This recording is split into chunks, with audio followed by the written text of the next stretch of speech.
আসসালামু আলাইকুম রহমতুল্লাহ।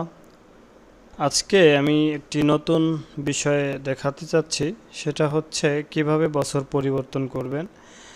তো বছরের শুরুতে অনেক সময় আমরা শিক্ষাবর্ষটা এখানে 24-25 দেওয়া আছে, অনেক সময় 23-24 থাকতে পারে এবং এন্ট্রি করলে ওটা ওই বছরে চলে যায়। তো সেটা মূলত আমরা কিভাবে চেঞ্জ করব, পরিবর্তন করব যদি আমাদের ভুল হয়ে যায়। তো সর্বপ্রথম আমরা বালক শাখায় যাব, তারপরে হচ্ছে ভর্তি, তারপরে হচ্ছে এখানে বছর পরিবর্তন, তারপরে ছাত্রদের বছর পরিবর্তন এখানে যাব।